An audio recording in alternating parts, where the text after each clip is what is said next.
ప్రియమైన దేవుని పిల్లలారా, ప్రభువైన యేసుక్రీస్తు వారి పేరట మీ అందరికీ వందనాలు. ప్రభువు పేరట మీ అందరికీ శుభములు, దీవెనలు కలుగునుగాక. ఈ ఉదయకాలం పరిశుద్ధ గ్రంథము నుండి దేవుని వాక్యాన్ని చదువుకుందాం. దినవృత్తాంతాలు 2వ గ్రంథం 16వ అధ్యాయం 9వ వచనం చదువుకుందాం. తన ఎడల యథార్థ హృదయం గలవారిని బలపరచుటకై యెహోవా కనుదృష్టి లోకమందంతటా సంచారం చేయుచున్నది. దేవుడు తన మాటలు మన కొరకు దీవించునుగాక. ఆమేన్. ప్రియమైన దేవుని పిల్లలారా, ఈ సృష్టిలోని మనుషులు, జంతువులు, పక్షులు, జలచరారములు, చెట్లు మొదలగు సకల జలరాశులలో యథార్థత అనేది కేవలం మనుషులకు మాత్రమే వర్తిస్తుంది. యథార్థత అనేది హృదయములో ఉంటుంది. మనిషి యథార్థత అనేది దేవునికి మాత్రమే కనబడుతుంది. దేవుడు మనిషికి ఇచ్చిన స్వేచ్ఛను బట్టి, ఆలోచించగలిగే వరమును బట్టి యథార్థంగా జీవించాలా వద్దా అనేది మనిషికి వివేచనకే దేవుడు వదిలేశాడు. దేవుడు పైకి మంచిగా కనబడే వారు హృదయములో యథార్థత ఉండకపోవచ్చు. యథార్థంగా జీవించడం అనేది కత్తి మీద సాము లాంటిది. ఈ లోకంలో యథార్థంగా నీతి నిజాయితీగా జీవించే వాళ్ళకి ఎన్నో సమస్యలు ఎదురవుతుంటాయి.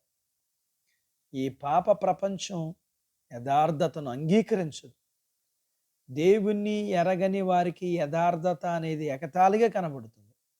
యథార్థంగా నీతి నిజాయితీగా ఉన్నందుకు నేను ఇన్ని బాధల పడాలా అని బాధపడవలసిన పరిస్థితులు ఎదురవుతాయి. అయినా సరే మనుషుల్ని బట్టి కాక దేవుణ్ణి బట్టి మనం మన యథార్థతను విడవకూడదు.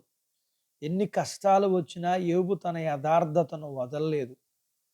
యోబు యొక్క యథార్థతను బట్టి తన భార్య ఆశించుకున్నట్లు చూడగలం.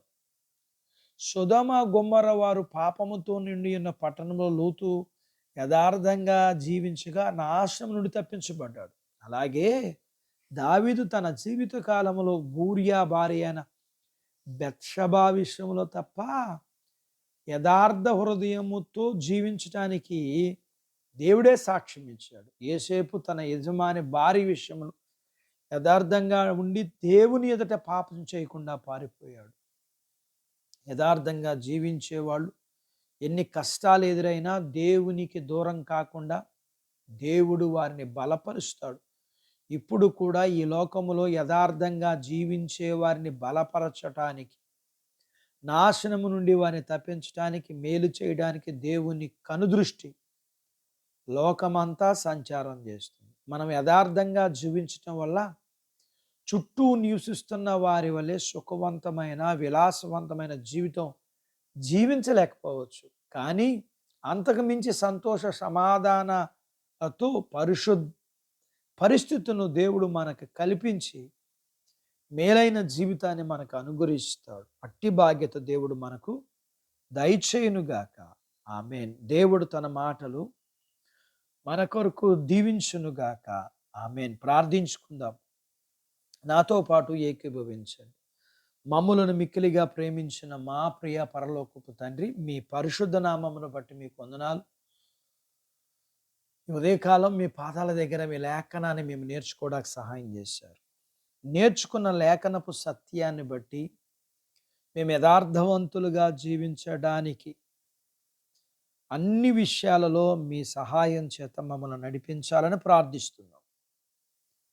ఆనాడు వారు యథార్థవంతులుగా ఉండడానికి సహాయం చేసిన మీరు ఇప్పుడు కూడా మేము యథార్థవంతులుగా ఉండడానికి సహాయం చేయమని మీ పిల్లల్ని మీ చేతులకి అప్పగించుకుంటూ చిన్న బిడ్డలను, యవనస్తులను, వృద్ధులను, స్త్రీలను, పురుషులను దీవించమని, వారి చదువులు, ఆరోగ్యాలు, ఉద్యోగ ప్రయత్నాల్లో విజయాలు ఇమ్మని, ఉద్యోగాలలో ప్రమోషన్స్ ఇమ్మని, చేతి పనులు, వ్యాపారాలు, పొలాలు, పశువుల్ని దీవించమని, వివాహాలు కాని వారికి అవ్వటానికి, గర్భఫలములు లేకున్న వారికి ఇమ్మని, కలిగిన వారికి సుఖమైన ప్రసూతి ఇమ్మని, ప్రసూతి అయిన తల్లి పిల్లలకు ఆరోగ్యాలు ఇమ్మని, మీ పిల్లల అవసరాల్లో, సమస్యల్లో, బలహీనతలో, రుణాల్లో వారికి విడుదలిచ్చి మీ పిల్లల్ని మీరు దీవించమని యేసు ప్రభు వారి పేరట స్తుతించి ప్రార్థించి అడిగినవన్నీ పొందుకొని ఉన్నాము తండ్రి. ఆమెన్. దేవుడు మిమ్మల్ని దీవించును గాక.